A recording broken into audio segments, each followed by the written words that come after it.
감사함으로 그 문에 들어가며 찬송함으로 그의 궁중에 들어가서 그에게 감사하며 그의 이름을 송축할지어다. 여호와는 선하시니 그의 인자하심이 영원하고 그의 성실하심이 대대에 이르리로다. 아멘. 전능하신 하나님 아버지, 파수꾼이 아침을 기다림과 같이 저희들이 거룩한 주일의 성전에 올라와 하나님을 바라보면서 간절히 은혜를 사모하고 있습니다. 주여, 이곳에 임하셔서 그 빛난 얼굴을 우리에게 보여주옵소서.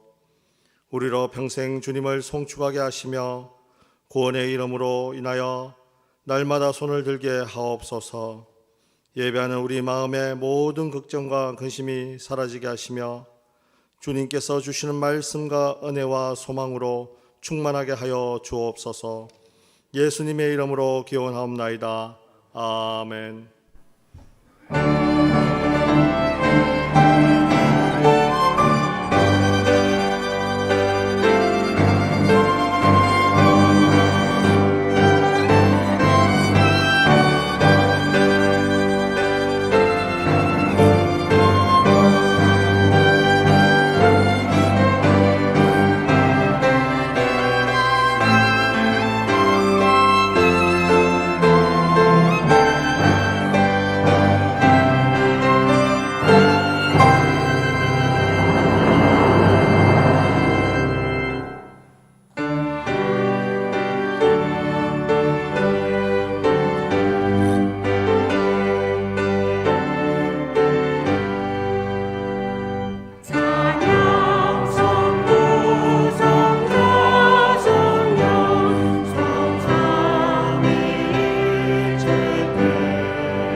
성시교독은 시편 46편입니다. 하나님은 우리의 피난처시오 힘이시니 그러므로 땅이 변하든지 산이 흔들려 바다 가운데에 빠지든지 바닷물이 솟아나 뛰놀든지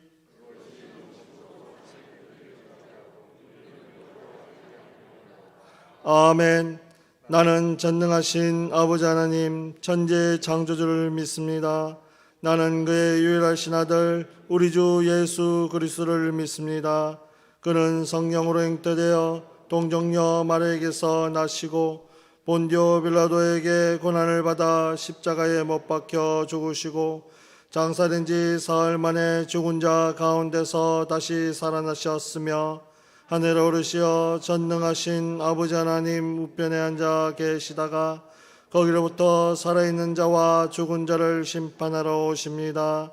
나는 성령을 믿으며 거룩한 공교회와 성도의 교제와 죄를 용서받는 것과 몸의 부활과 영생을 믿습니다. 아멘.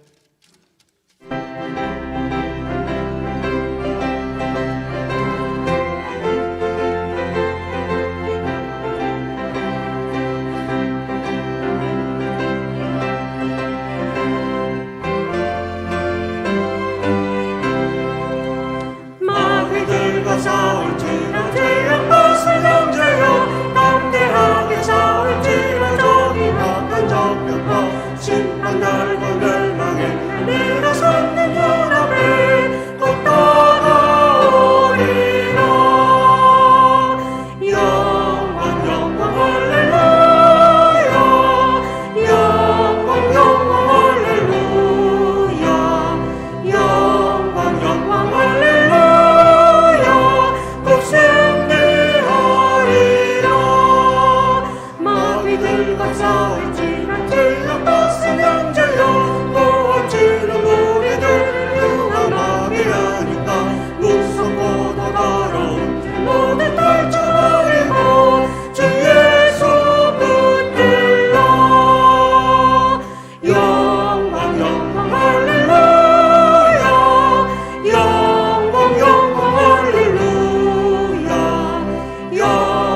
영광 영광 할렐루야 끝승리하리라. 마귀들과 싸울지라 질병 벗은 형제여 구주 예수 그리스도 크신 밤을 벌리고 너를 도와주시려고 성서 기다리시니 어서 나오라. 영광 영광 할렐루야 영광 영광 할렐루야 영광 영광 할렐루야 끝승리하리라.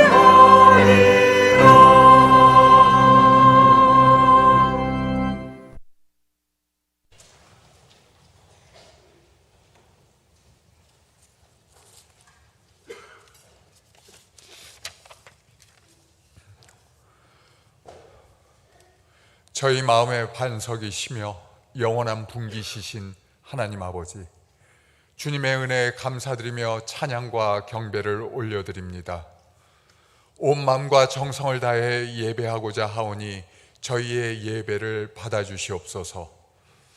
한 주 동안 세상에 나가 살며 주님을 더 많이 생각하기보다는 세상의 것들을 위해 동분서주한 저희들을 긍휼히 여겨 주시옵소서. 저희 눈에 들보는 보지 못하고 남의 눈에 티끌을 이야기하며 저희 자신이 바뀌지 않으면서 남이 바뀌기를 바라는 어리석음을 회개하오니 저희를 용서하여 주시옵소서. 사랑의 주님, 저희 교회가 겪어왔던 아픈 상처를 믿음으로 달래고 새로운 소망을 갖게 하심을 감사드립니다.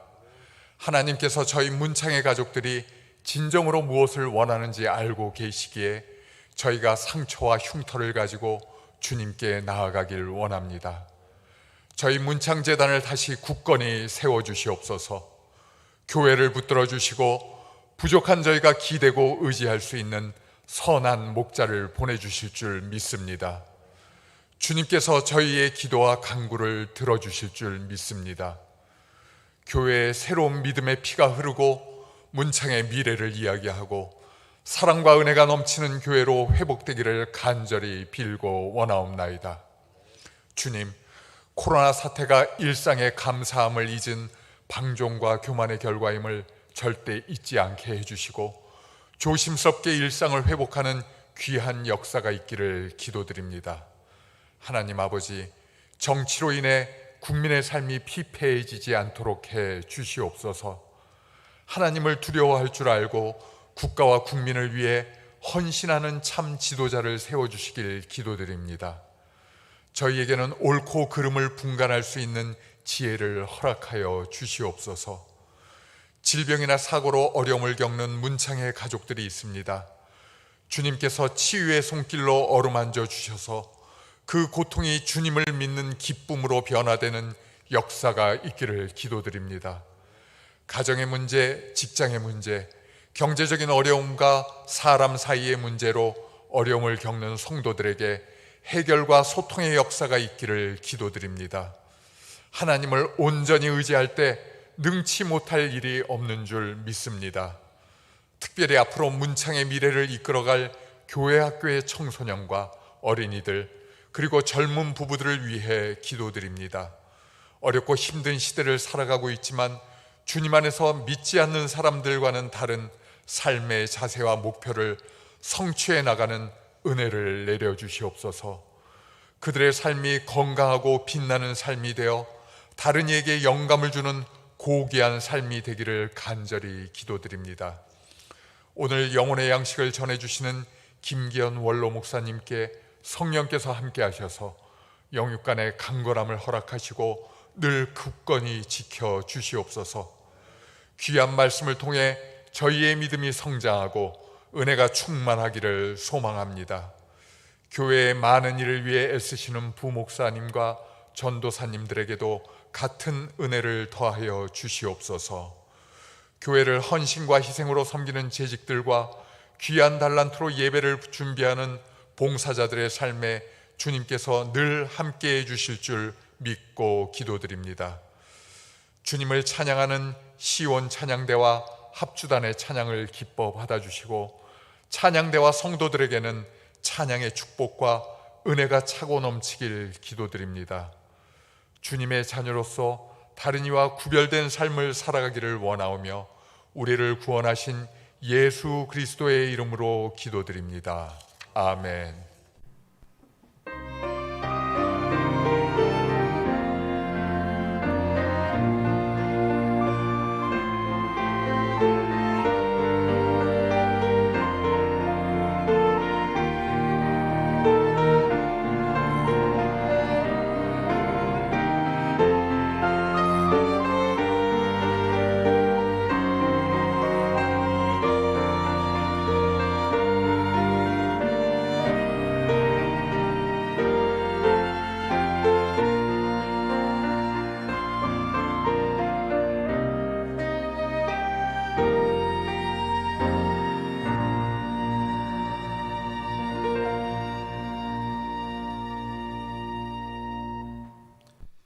오늘 우리에게 주시는 하나님의 기록된 말씀은 구약성경 출애굽기 20장 4절에서 6절의 말씀입니다.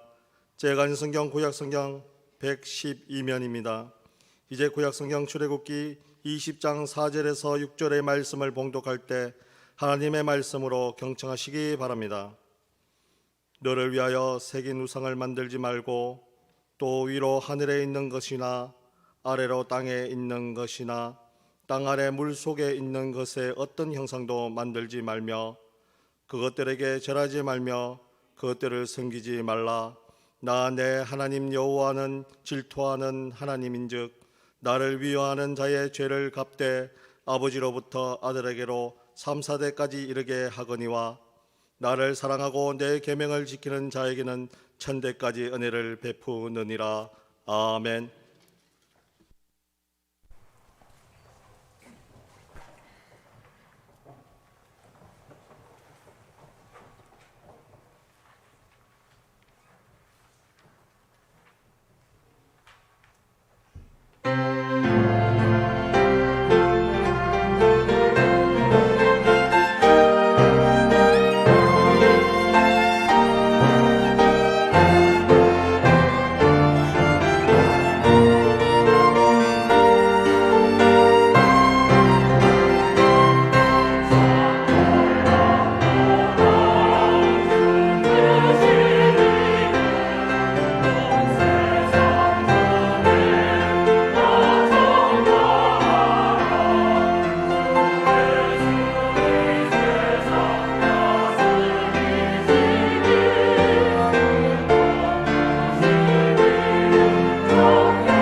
오랜만에 성가대 우렁찬 찬양소리 들으니까 교회의 영적인 분위기가 살아나는 것 같습니다.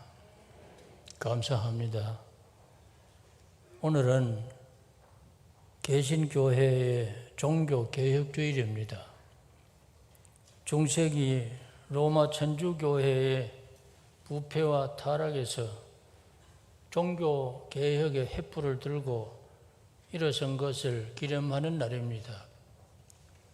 종교개혁이 있었기 때문에 개신교회가 생기게 되었으니 의미 있는 날입니다. 천주교회와 개신교회가 다른 점이 많지만은 그 가운데 조상숭배, 조상제사 문제도 견해가 다르기 때문에 이 시간 말씀을 드리고 아울러서 천주교와 개신교의 차이점을 생각해 보고자 합니다. 제가 기독교를 본격적으로 믿기 시작한 것이 중학교를 졸업하고 3년 동안 중병을 앓은 뒤였는데 하나님께서 처음부터 중생의 체험을 하게 하시고 뜨겁게 믿게 하셔서 믿는 날부터 새벽 기도를 빠지지 않고 다니는 그 심령의 상태가 그렇게 되었는데 할머니가 돌아가시고 1년 후 초상 제사에 온 집안 사람들이 다 모였는데 저는 참석을 하지 않고 피해버렸습니다. 그날 밤에 선친께서 밤새도록 다짐을 하셨어요. 그때가 대학에 입학하고 입학금을 내야 할 때인데 예수를 믿겠다면 돈을 안 줄 것이고 믿지 않겠다면 주겠다 하시는데 저는 새벽기역에 가서 믿지 않는다는 것은 못합니다 하고 한마디 했습니다. 그러면 하나님께 가서 돈 달라고 해라 하시고는 너는 필요 없으니 우리 집에서 나가라고 추방령을 내렸어요. 그날 아침 저는 정처 없이 집을 떠났습니다.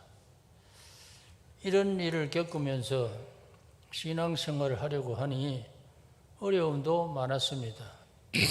그래서 목회 일선에서 은퇴를 한 후에 시간의 여유가 좀 있으니 후대 목회자나 교인들에게 도움이 되는 책을 좀 써야 되겠다고 기독교와 불교, 유교, 천주교를 비교하는 책을 이 기독교와 세계 종교라는 이름으로 발간하고 그 뒤에 질그릇에 담긴 보배 이 2권을 발간해서 우리 문창교회 교우들 가정에 한 권씩 다 드렸고 경남노회 목사 장로님들에게 한 권씩 다 드렸는데 참고가 되시기를 바랍니다. 유교와 기독교를 비교하는 내용 가운데 조상 숭배 문제를 거기에 언급을 했습니다. 불교 시대는 조상 제사가 문제되지 않았습니다. 불교는 무신론이고 석가는 영혼을 부정했습니다. 영혼이 없는데 내세는 있을 수가 없습니다. 불교에서 말하는 윤회사상은 사람이 죽은 후에 몸으로나 입으로나 마음으로 행한 업이 있어서 그 업에 따라서 사람으로 다시 태어나든지 짐승으로 태어나든지 아기로 살든지 몇 억만 번이고 빙빙 돌아서 윤회전생하다가 마지막은 정멸 상태가 된다. 아무것도 없는 영혼도 육신도 없는 무로 돌아간다는 것입니다. 그러니까 불교는 영혼도 믿지 않고 신도 믿지 않는데 극락 지옥은 필요도 없는 것이고 믿지 않습니다. 그럼 조상 제사도 필요 없는 것이죠. 사람이 사후에 아무것도 없어지는데 누구에게 제사 드리겠습니까? 그러니까 불교의 최후 목적은 자기 스스로 깨달아서 괴로움이 없는 열반의 경지에 도달하는 것인데 정신세계를 말하는 것이지 내세를 말하는 것이 아닙니다. 석가가 가르치지 않는 극락지옥을 사실 존재하는 것으로 가르치는 것은 기만하는 것입니다. 우리 한국 불교의 현실은 불교와 아무 관계없는 민속신앙이 불교에 흡수되어서 산신을 숭배하고 칠성상을 숭배하고 나한 숭배를 하면서 미신으로 떨어졌어요. 이게 불교의 타락입니다. 불교는 복주는 종교가 아니고 무신론이기 때문에 복주는 대상이 없습니다. 우리 한국 사람들은 절에 가서 염불을 하는 것을 복달라고 기도하는 것을 생각하는데요. 염불은 생각 염자하고 부처 불자입니다. 그게 부처를 생각하는 거, 생각하는 거. 부처는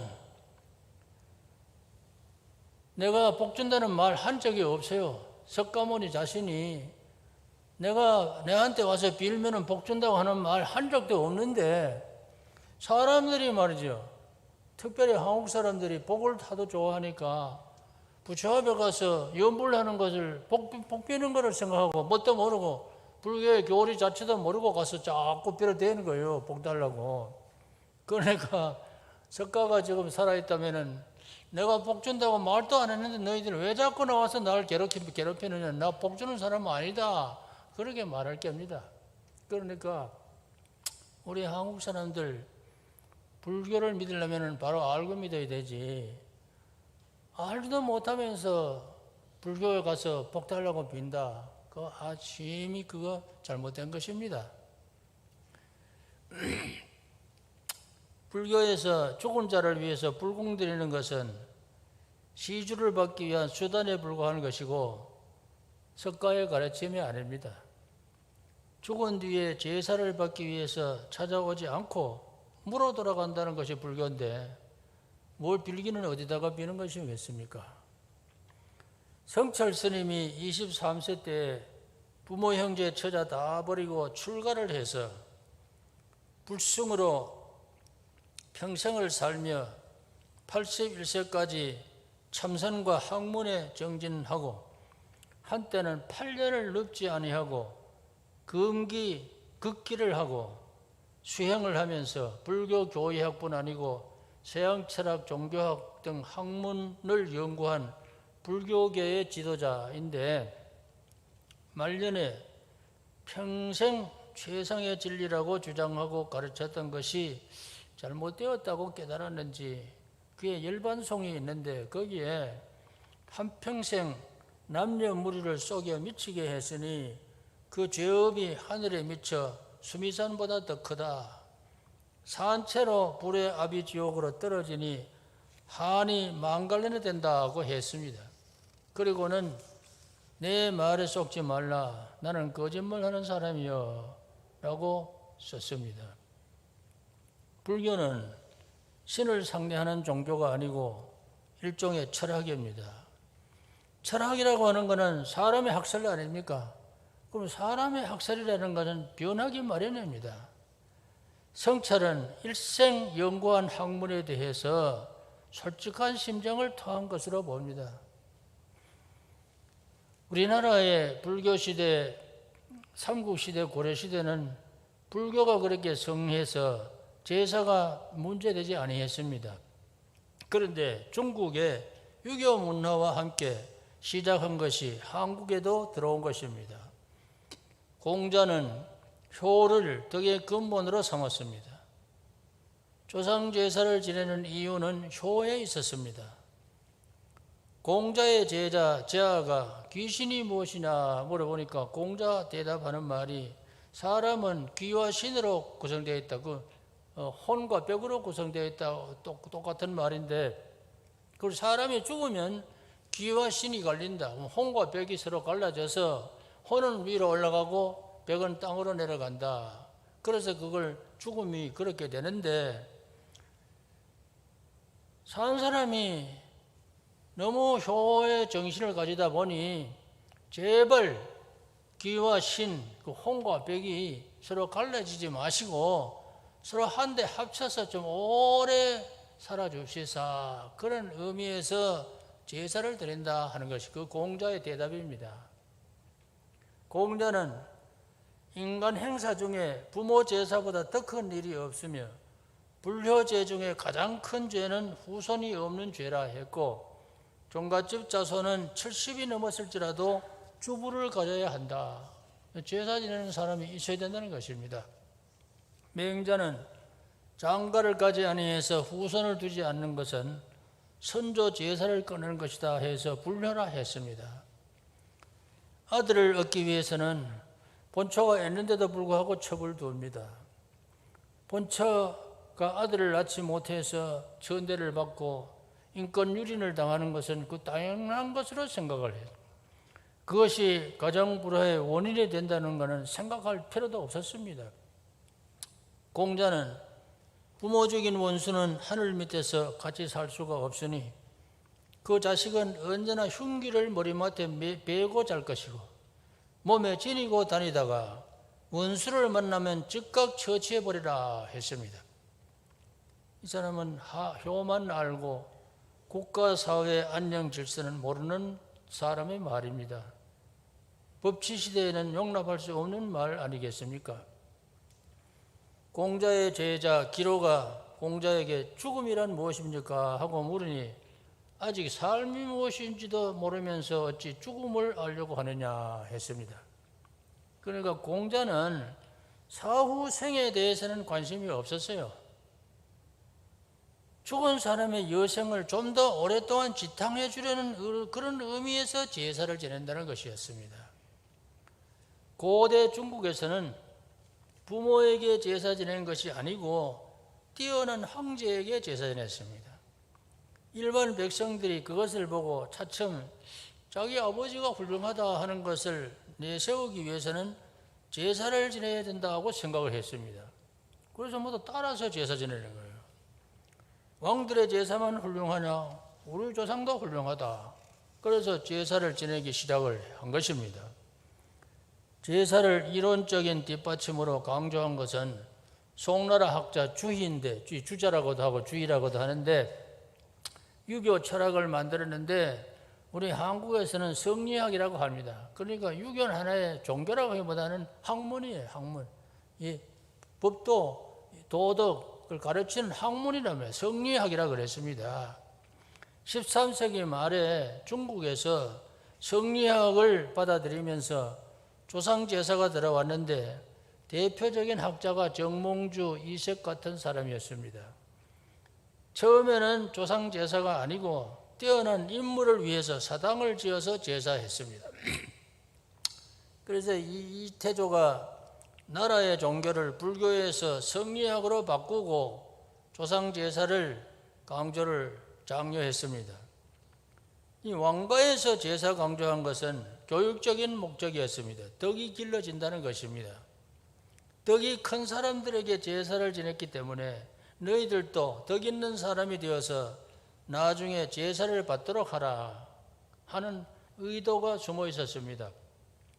태조 때에는 생사가 있었는데 살아 있어도 훌륭한 사람이면 그 사람의 이름으로 사당을 짓고 사람의 영정을 그려놓고 제사를 지내는 그런 풍속이 생겼어요. 그래서 왕은 그건 하지 마라 금하기도 했습니다. 중국에서는 주나라 때부터 종손을 앉혀놓고 제사를 지냈습니다. 우리나라에서는 사람의 영정을 그려놓고 했던 것이 나무 토막에 이름을 써서 신주를 만들어 놓고 제사하고 그 후에는 신주가 위패란 말로 바뀌고 그 후에 종이를 접어서 지방을 만들어 제사 지내고는 불태워 버렸습니다. 그 지방에는 남자인가 여자인가 제사 지내는 사람과 몇 대인가 벼슬을 있으면 벼슬을 쓰고 했습니다. 그런데 이 지방 접는 법, 쓰는 법도 너무 까다로워서 그 방법의 문제 때문에 큰 쟁론이 벌어지기도 했습니다. 조선조 사회의 상복제도는 너무 엄격해서 효종이 승하를 하자 계모가 되는 조대비가 상복을 입는 것을 서인과 남인이 이견이 바꾸어는 갈라지는데 서인은 1년 동안 복을 입는다. 남인은 3년 동안 복을 입는다 하는 설을 가지고 격렬한 논쟁을 일으켰습니다. 이러한 문제로 크게 대립하다가 사람을 죽이게 되는 일까지 생겼습니다. 요새 뭐 상복 누가 뭐 입고 다닙니까? 옛날에는 저 삼배 가지고 상복, 이거 여자들도 흰 옷을 입고 상주 표를 내면서 남자들은 상립이라는 거, 사각 같은 거 쓰고 또 상복 입고 그래 지폐 짓고 다녔죠. 그런데 그런 거 이렇게 입어야 되나 저렇게 입어야 되나 하는 거 가지고 사람 죽이는 일까지 생겼단 말입니다. 제사 때문에 오는 폐단이 너무나 컸습니다. 사람이 죽어서 장례를 치르는데도 서민은 3일장, 5일장 하고 귀족청은 8일장, 왕가에서는 3월장, 5월장을 했습니다. 여러분들 한여름에 5개월 동안 시체를 놓고 장례 안 지내고 있으면 어떻게 되겠습니까? 그런데 그렇게 하는 거예요. 장일과 장지를 점을 쳐서 잡는 건 그건 풍수설에서 온 것입니다. 장례를 마쳐도 빈소를 차려놓고 2년 동안 조석으로 제를 올렸습니다. 조선시대에 이러한 제도는 현실에 너무 불합리하다 해서 우리나라 박정희 국가재건 최고위원회에서 가정일의 준칙을 제정해서 공포를 했는데 장례는 3일장으로 하라, 탈상은 100일로 하라, 상복도 간소화해서 여기 완장 차는 걸로 간소화하고 했는데 다 따라가더라고. 그렇게 싸우면서 하는 사람들이 아니 국가에서 한번 가정일의 준칙 만들어 하는 거 전부 다 따라가더라고요. 그런데 지금은 뭐 100일 동안 탈상을 100일까지 가는 사람이 있습니까? 장례 지나면 그것으로도 탈상이지 뭐 그 이상 뭐 상주 노릇 하는 사람이 어디 있습니까? 그만큼 제도상으로 우리나라는 변화가 많이 생긴 겁니다. 이 제사 제도를 보면 선비만 할 수 있는 효의 표시였습니다. 그 법도를 기록한 것이 전부 한몽글로만 기록했는데 그걸 모르는 사람들은 그를 몰라도 따라갈 수가 없었어요. 그래도 다 양반되기 위해서 제사가 빨리 퍼지게 되었습니다. 공자는 영혼불멸이나 사후세계에 대해서 별로 가르치지를 아니했는데 유교 전통이 토속신앙의 영향을 받아서 종교적인 요소를 포함하게 되었습니다. 제사를 지내면 하늘이 복준다고 생각하다가 시간이 지남에 따라서 하늘이 복주는 대신에 조상들이 복준다 생각해서 조상이 하늘신의 자리를 차지하게 되어서 경배의 대상이 되었습니다. 여러분들 집에 가 다 물어보래요. 제사 왜 지내냐고 하면 제사 지내야 조상이 복준다 다 그런 소리 합니다. 그런데 우리가 기독교에 대해서 효에 대한 입장을 바로 딱 세워야 돼. 부모를 공경하라는 것은 하나님의 계명입니다. 오늘 읽은 말씀은 제2계명의 말씀이 아닙니까? 그러나 형상을 만들어 섬기는 것은 우상숭배입니다. 효의 방법이 이게 다른 거예요. 이 명절이나 우리 영정을 만든다든지 또 신주로나 미패나 지방 같은 것을 만들어 놓고 섬기는 거, 음식을 차려 놓고 절하는 거, 이런 것은 다 우상입니다. 색인 우상, 어떤 형상을 만들어 놓고 절하는 것이든지 그런 것을 절대 섬기지 말고 하지 말라고 명했습니다. 부모는 공경의 대상이고 복 주시는 대상이 아닙니다. 사후 제사로 공경할 것이 아니고 생시에 공경하고 부모 이름을 더럽히지 않고 사는 것이 공경의 마음이고 사후에는 추모를 하는 것이지 제사로 섬기는 것이 아니라 이런 말씀입니다. 물질은 숭배의 대상이 될 수가 없습니다.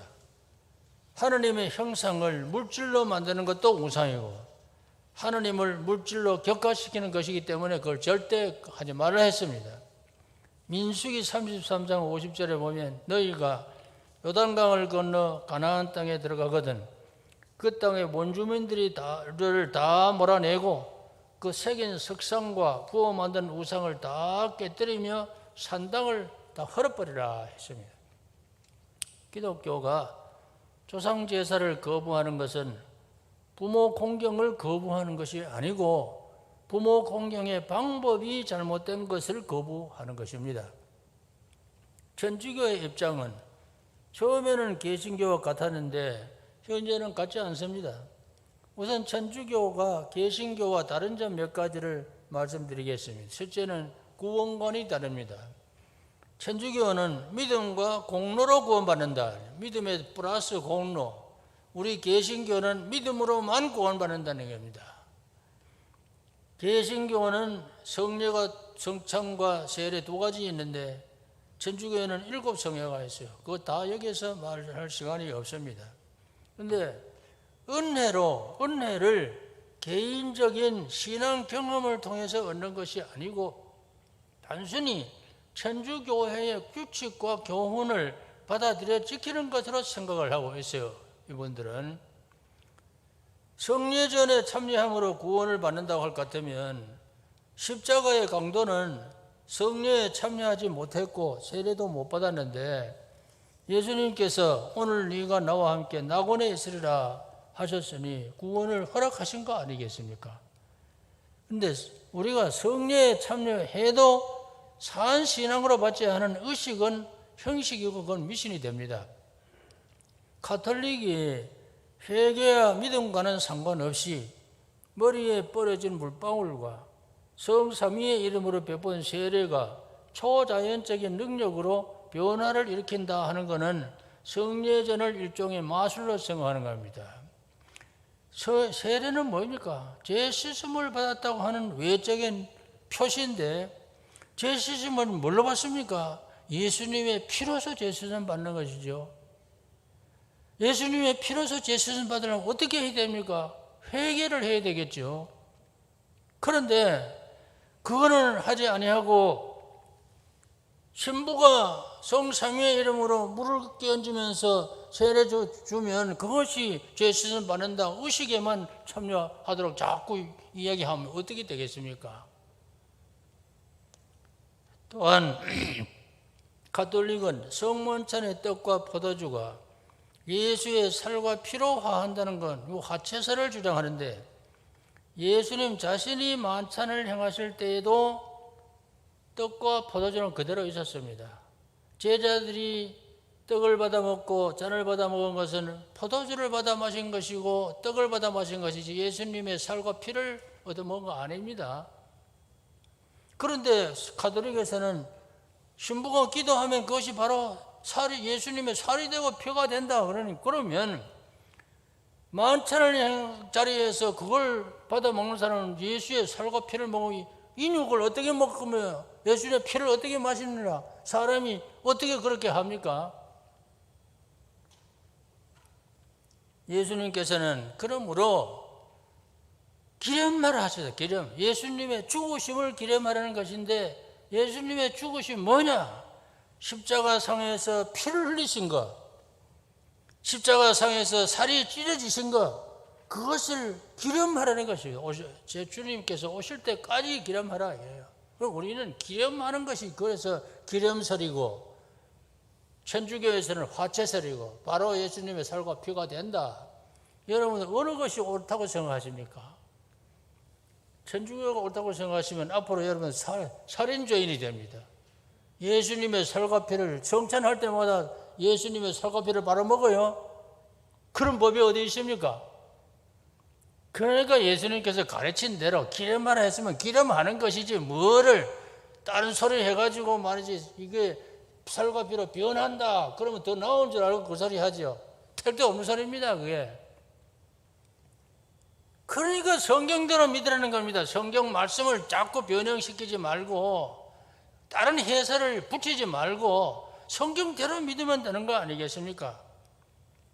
가톨릭은요, 결련병이나 어떤 저항이 있으면 성유물을 사게 해요. 그거 갖고 있으면 병도 물러나고 악귀가 물러난다 그렇게. 그러니까 돈 주고 자꾸 사는 거예요. 물에다가 소금을 타서 신부가 축복하는 물을 성수라고 하는데, 이거 뿌리면 질병과 악령들을 추방한다, 효과가 있다 해서 집에 가지고 가서 병자들에게 건물의 마당에 뿌립니다. 이 미신 행위 아닙니까? 이거 박태석이 그다 그전에 그런 짓 하더니 천주교에서 지금 그런 짓을 자꾸 하는 거예요. 그 다음에 성모 마리아와 성인 숭배 사상이 천주교예요.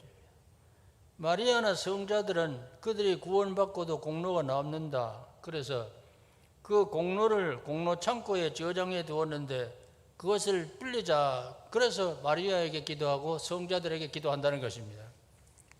여러분들은 구원은 공로로 받습니까? 믿음으로 받습니까? 확실히 대답해요. 공로로 받습니까? 믿음으로 받습니까? 성경에 공로로 받는다고 하는 말이 있어요, 없어요? 그런데 가톨릭에서는 믿음 플러스 공로로 받는다 이거예요. 그 플러스 왜 공로는 왜 합니까? 성경에 없는 소리 또 덧붙여 가지고 공로로. 그래서 마리아의 공로는 자기가 구원받고도 남으니까 공로 창고에 저장해 두었는데 마리아에게 기도해서 그 공로 창고에 있는 건 날 좀 빌려주시오. 그래서 마리아에게 기도하는 겁니다. 대놓고 기도해요, 지금도. 그들은 하나님과 인간 사이에 마리아를 중보자로 믿습니다. 성경에 중보자 마리아라고 하는 구절 한 구절도 없습니다. 디모데전서 2장 5절에 하나님과 사람 사이에 중보도 한 분이시니 곧 사람이신 그리스도 예수라. 요한일서 2장 1절에 만일 누가 죄를 범하면 아버지 앞에서 우리에게 대언자가 있으니 곧 의로우신 예수 그리스도라. 요한복음 14장 6절에 내가 그 길이요 진리요 생명이니 나로 말미암지 않고는 아버지께로 올 자가 없느니라. 이 마리아가 한 소리입니까? 예수님이 한 소리입니까? 예수님이 한 말씀이에요. 마리아가 중보자라고 하는 말은 성경에 없습니다. 그 다음에 교황 모설입니다. 1870년에 바티칸 공의회가 교황이 그 직무의자에 앉아서 직무를 수행할 때는 과오를 범하지 아니한다고 선언했습니다. 그런데 교황이 오류를 범할 수 있다는 신뢰는 얼마든지 많습니다. 얼마든지 많아요. 이단자의 편애를 들어준 교황도 있습니다.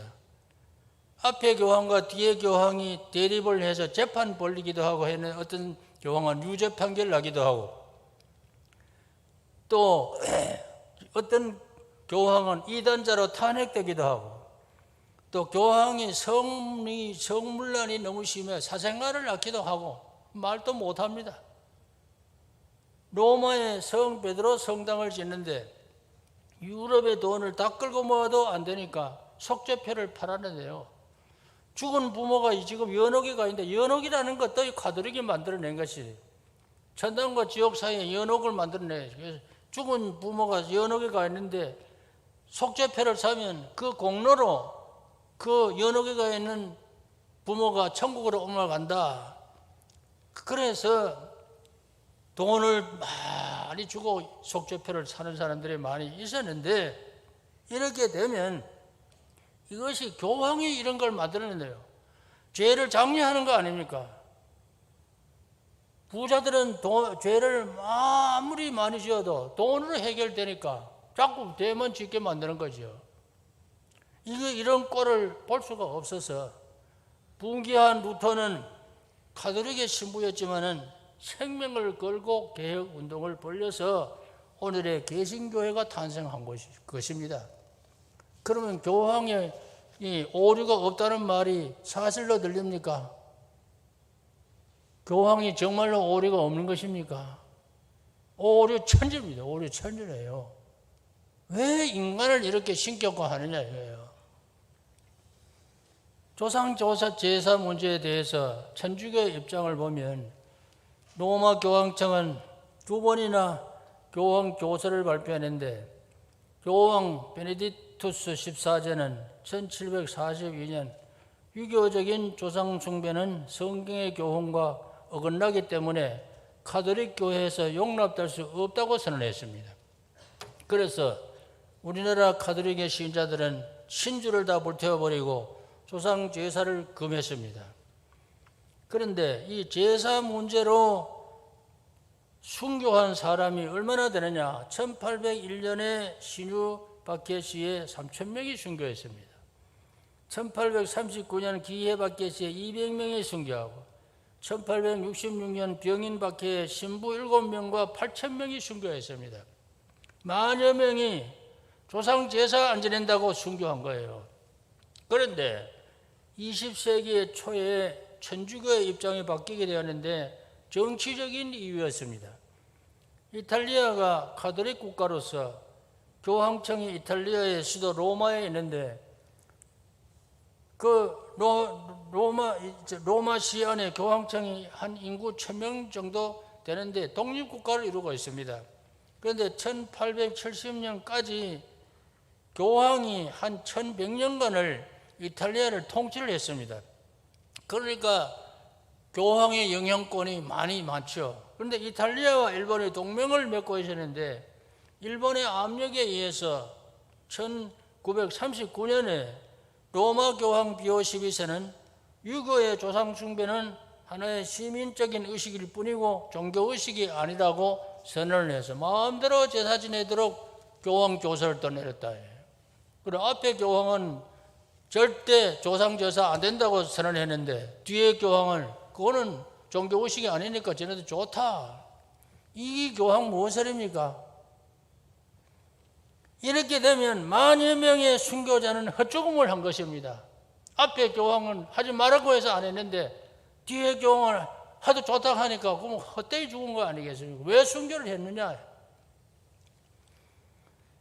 죽은 사람은 인격체가 아니기 때문에 숭배할 수가 없습니다. 죽은 자는 대화가 불가능합니다. 사람이 죽으면 육신은 흙으로 돌아가는데 흙은 예배의 대상으로 신격화할 수 없습니다. 아브라함의 고향 갈대아 지방은 우상 숭배하는 다신교 중심지인데 아브라함의 부친 데라는 우상 장사여 우상을 섬기는 가정이었습니다. 전설에 의하면 아브라함이 어릴 때 그의 부친이 집을 나가 있는 동안에 아브라함은 막대기를 들고 우상 창고에 들어가서 우상을 모조리 때려 부셨어요. 목 부러진 놈, 다리 부러진 놈, 허리 부러진 놈 하나도 성한 것이 없이 만들어 놨습니다.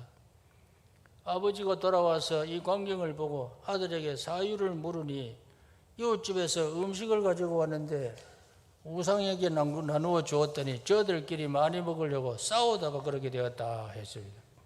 그래서 아버지는 의의가 없어서 우상이 어찌 먹으며 싸우느냐 했습니다. 아들은 먹지도 못하고 활동도 못하는 우상을 왜 만들어 팔며 공경합니까? 하니 할 말이 없었다는 겁니다. 옛날 지중해 연안 어떤 지방에서는 농민들이 풍년이 오기를 기다린 나머지 밀가루로 만든 신의 형상을 경배를 하다가 때가 지나면 그것을 다 나누어 먹고 말았다는 겁니다. 이러한 신은 결국 인간이 좌우할 수 있는 신이고 인간을 지배할 수 없는 것입니다. 조상의 영정 앞에 절하는 것, 나무로 위패를 만들어 놓고 절하는 것, 종이로 지방을 접어놓고 절하는 것, 음식을 차려놓고 절하는 것 모두 다 우상숭배입니다. 조상의 영혼이 재물을 흠양한다거나 조상이 화복을 준다는 것도 기독교 입장이 아닙니다. 유럽이나 미국 사람들은 일찍이 기독교를 받아들여서 국교로 삼기도 하고 국교처럼 신봉해 왔기 때문에 조상 제사는 지내지도 않았는데 세계에서 가장 축복을 많이 받아서 부하고 잘되고 문명한 나라를 이루었습니다. 만약에 조상 제사를 잘 지내서 복을 받는다면 유럽이나 미국은 조상 제사를 지내지 않으니까 가장 복을 못 받아야 하는데 반대로 복을 제일 많이 받게 되었어요. 우리 한국은 과거에 그 유럽과 미국이 그렇게 번영하고 잘 살 때 가장 못 살고 쇠약하고 식민지 생활도 하고 했는데 조상 제사를 그렇게도 정성껏 지냈는데 그때 조상들은 왜 복을 안 주셨겠습니까? 그때 어디 갔다 오셨습니까? 조상 제사 조상들이. 현재 남한과 북한을 비교해 보세요. 올해 남한은 이제 기독교가 들어와가지고 얼마나 잘 사는지 세계 10위권에 들어가야 돼요. 기독교가 들어와서 이렇게 복을 받았는데 조상 제사 때문에 복 받았습니까? 기독교가 이렇게 왕성한데 과거에는 기독교가 그렇게도 박해하는 시대에는 못 살기만 했는데 기독교가 들어와서 이렇게 복을 받았는데 기독교 때문에는 말을 못하니까 엉뚱한 소리만 하고 했죠. 불교도 제사와 상관없는 종교인데 우리 한국 불교는 무속과 혼합이 되어가지고 매주 죽은 요일에 제사 지내고 7주가 지나서 49일째는 큰 제사 지내는데 49제라 몇 년이나 지나다가 50년이 되면 지내지 않습니다. 우리 한국의 제사도 정조복까지 지내고 그 위 때는 지내지 않습니다. 그럼 그 위 때는 굶으라 이 말 아니겠습니까? 우리 기독교적으로 볼 때 죽은 영혼은 제사를 받기 위해서 돌아오지 않습니다. 마음대로 그럼 돌아다닌다면 죽지 아니하지 뭐 하려고 죽을 겁니까? 예수님 재림 시에는 데리고 오실 겁니다. 그 이외에는 못 돌아다녀요.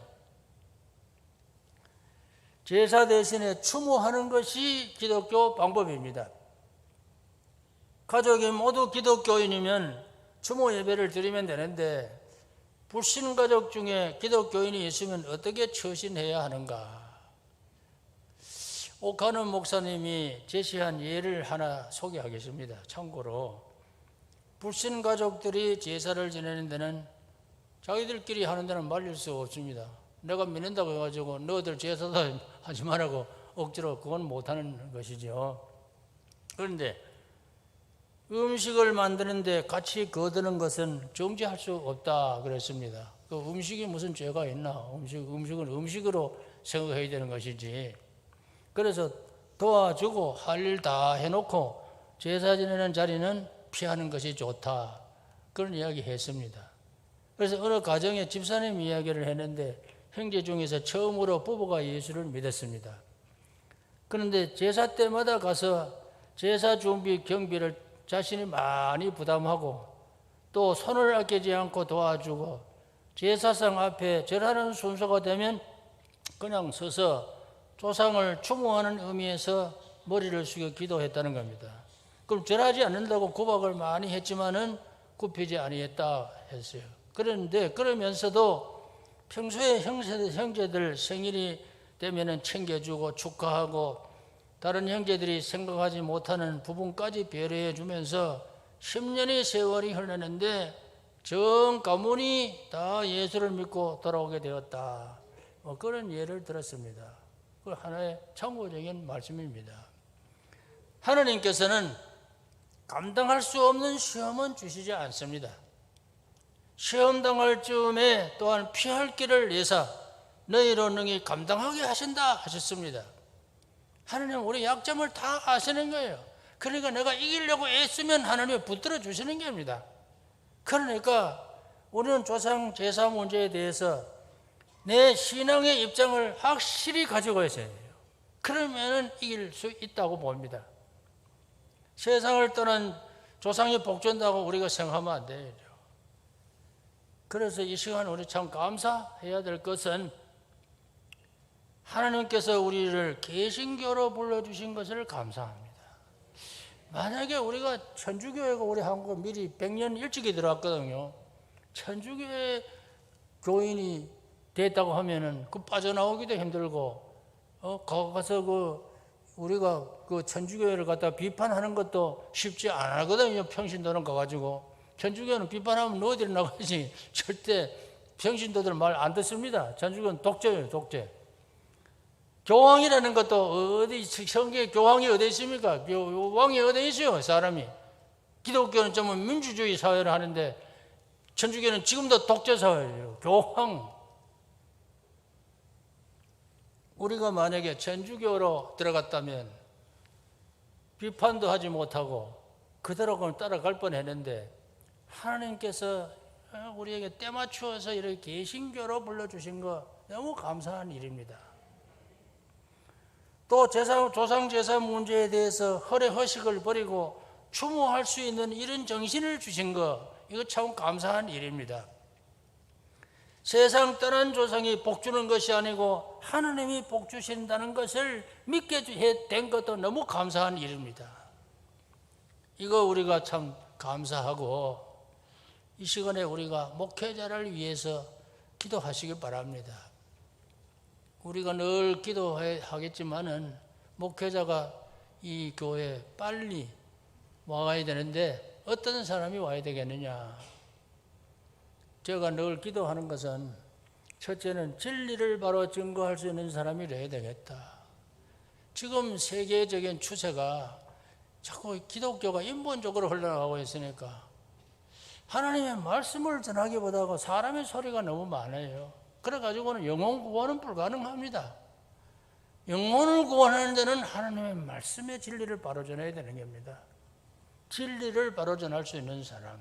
그 다음에 양무리들을 위해서 철저한 사명감을 가지고 헌신할 수 있는 사람이 와야 되겠다.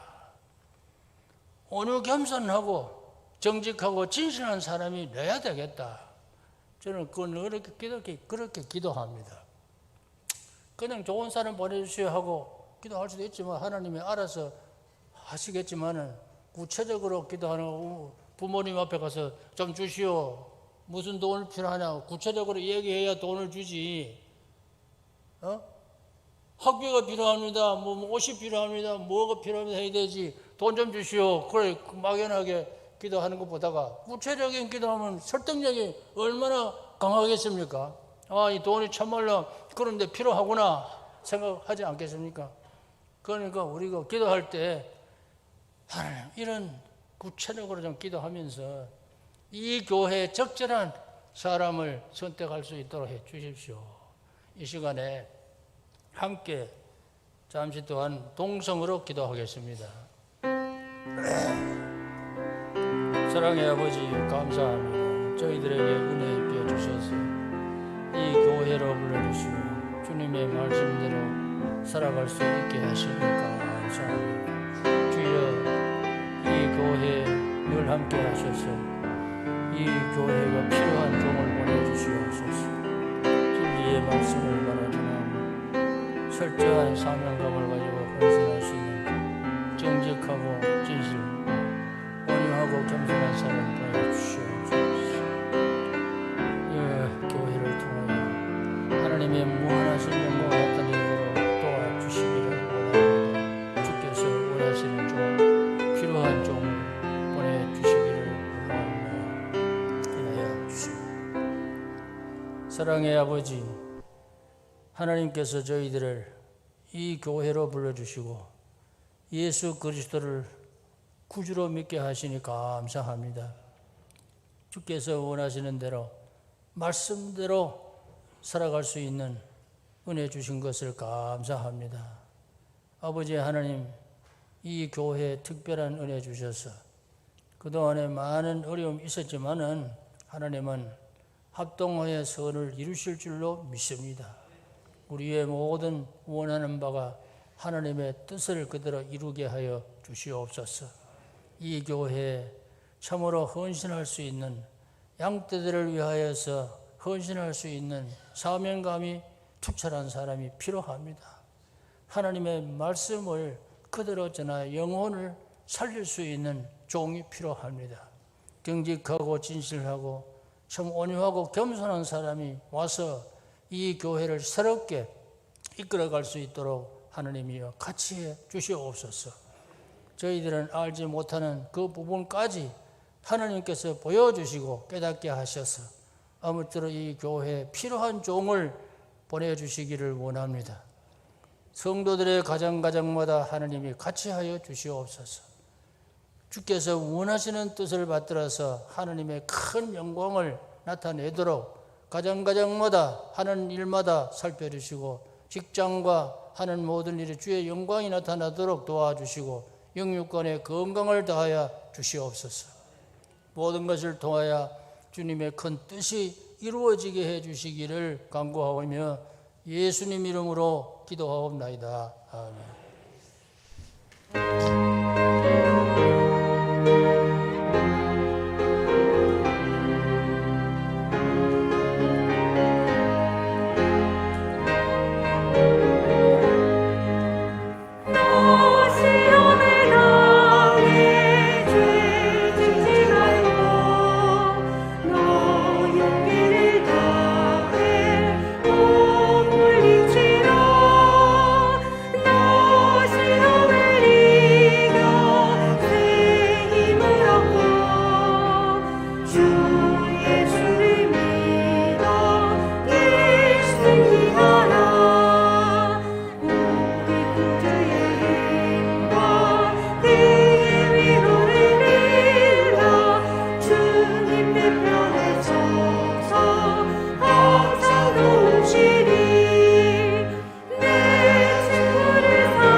사랑이 많으신 하나님 아버지, 너무나 감사드립니다. 영원히 죽을 수밖에 없는 저희들을 예수 그리스도의 보혈의 피로 죽음에서 인도해 내심을 너무나 감사드립니다.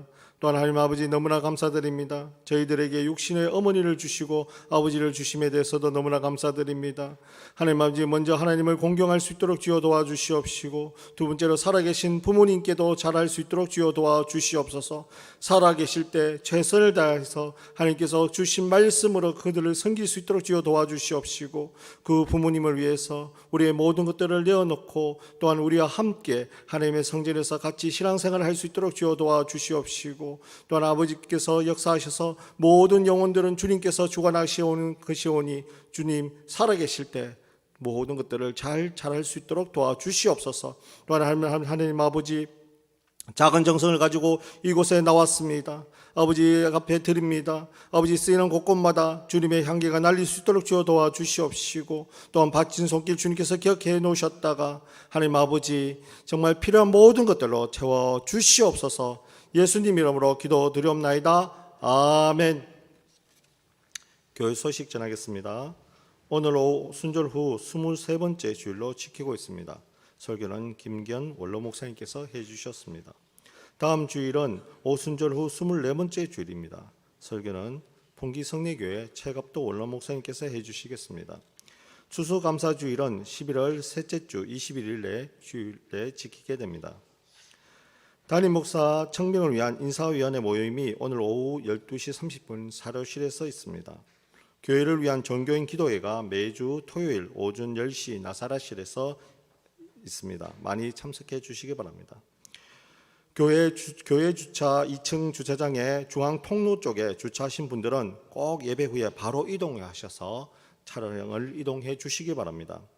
가운 교체는 다음 주일 17일부터 동복 가운으로 교체하겠습니다. 주기철 목사님 일사가고 창작 오페라 공영 실황 방송이 CTS 경남방송TV에서 11월 6일 토요일 날 오후 6시에 방송됩니다. 은혜의 시간 많은 시청 바라겠습니다. 교회 흥원계좌는 참고해 주시고 성경 100동 운동 임말룡 권사님, 김승희 권사님, 한천숙 집사님께서 1도씩 추가해 주셔서 누적이 89독이 되었습니다. 나머지는 교회 소식 참고해 주시기 바랍니다. 날 구원해 주신 주 감사 찬양 드리시고 김기현 원로 목사님께서 축도해 주심으로 예배를 마치겠습니다.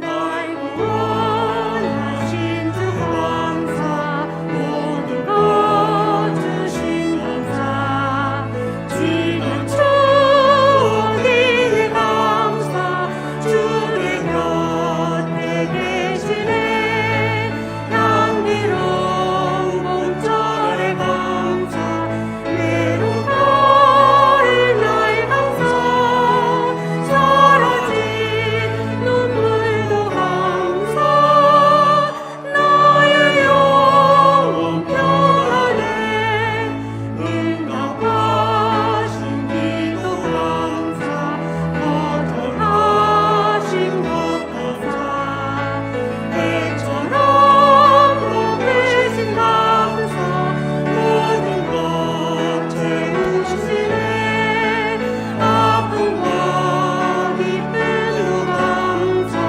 절망 중 위로 감사 증량 못하는 내 감사 크신 사랑 감사해 길가에 장미꽃 감사 장미꽃까지 감사 따스한 가정 희망 주신 것 감사 기쁨과 슬픔도 감사 하늘 평안을 감사 내일의 희망을 감사 영원토록 감사해. 우리를 죄악 가운데서 구속하여 주신 주 예수 그리스도의 무한하신 은혜와 하나님 아버지의 극진하신 사랑과 성령님의 교통하심이 말씀을 따라 살아가는 모든 성도들 머리 위에 영원토록 함께 하시기를 축원하옵나이다. 아멘.